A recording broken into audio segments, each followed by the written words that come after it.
1858 ईस्वी पहले हमारे देश में 7,32,000 गुरुकुल हुआ करते थे। 7,32,000। और पूरे देश में गांव कितने थे? 7,50,000। ये बात है ना, ये दक्षिण भारत की है। यानी आज बोलते हैं ना ये साउथ इंडियन मूवी वाला, ये पूरा दक्षिण भारत जो है उसमें 7,32,000 गुरुकुल थे। यानी एवरेज लगाई जाए ना, हर एक गांव में एक गुरुकुल था।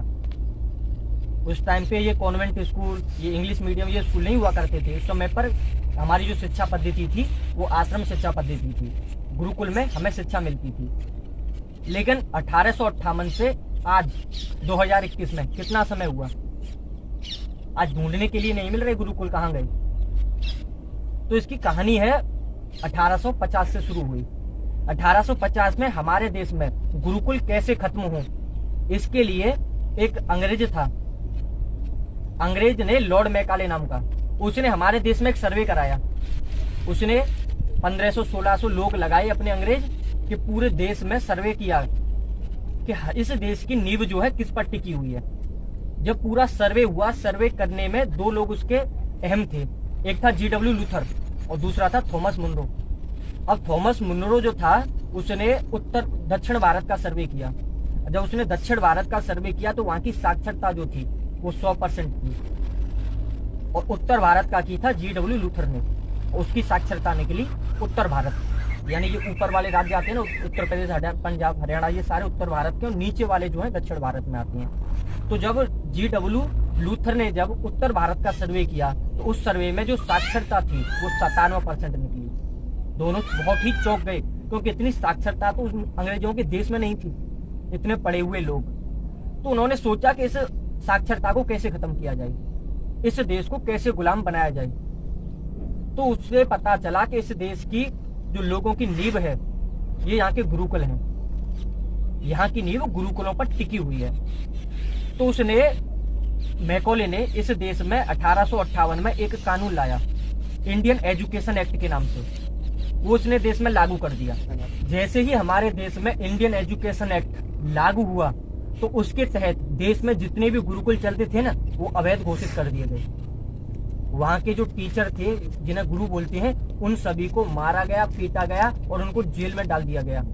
वो पहले जो गुरुकुल हुआ करते थे उनमें निःशुल्क शिक्षा दी जाती थी। वो राजा और बड़े लोगों के चंदे से चलते थे। अब वहाँ पे जो गुरुकुल अवैध हो गए तो जो लोग चंदा दे रहे थे वो भी अवैध घोषित कर दिया गया। किसी ने उनको चंदा नहीं दिया, गुरुकुल अपने आप ही बंद हो गए। जब मतलब अंग्रेजों की सेना ने गुरुओं को मारा, जेल में डाला, गुरुकुलों में आग लगाई, इस प्रकार से सारे गुरुकुल खत्म हो गए। फिर उसका अहम भूमिका जो थी वो निभाई बाद के हमारे यहाँ के कॉन्वेंट स्कूलों ने। अंग्रेजों ने पहला कॉन्वेंट स्कूल खोला फ्री स्कूल के नाम से बंगाल में। अब वहाँ पर जो लोग थे हमारे यहाँ के, वहाँ पर पढ़ने नहीं भेजते थे लोगों को, अपने बच्चों को। और पूछते थे क्या मिलेगा उसमें, उसमें अंग्रेजी सिखाई जाएगी। अंग्रेजी से क्या होगा कि तुम्हारे बच्चे अंग्रेज जैसे दिखेंगे। अब अंग्रेज दिखने से क्या होगा? अब लोग उनको ऐसे ही सवाल पूछते और उनसे मना करते थे कि हम नहीं भेजेंगे। तो इसकी जिम्मेदारी जो थी लॉर्ड मैकॉले ने हमारे देश के राजा राम मोहन राय को दी। राजा Ram Mohan Roy east India company में क्लर्क थे।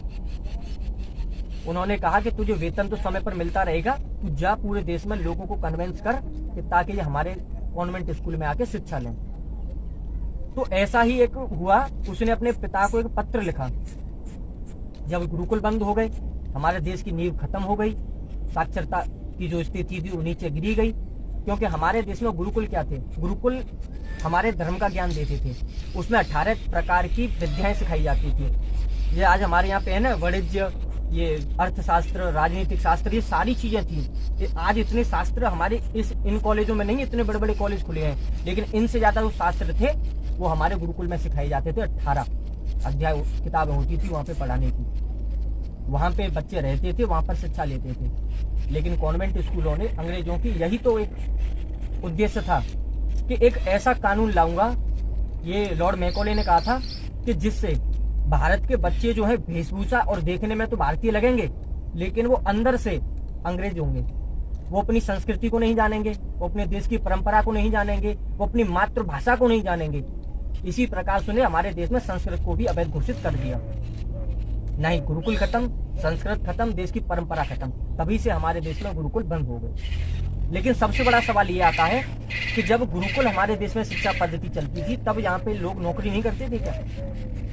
आज हमारे देश की मानसिकता क्या बना दी है कुछ चंद चूतिए लोगों ने कि अगर आप अंग्रेजी पढ़ेंगे तो भाई साहब तभी आपकी नौकरी लगेगी, और भाई अगर आप संस्कृत पढ़ते हैं, गुरुकुल में पढ़ते हैं, तो भाई साहब आप तो पंडित और व्यास ही बनेंगे, भागवत कहने वाले, और डॉक्टर या वैज्ञानिक इंजीनियर तो नहीं बनेंगे।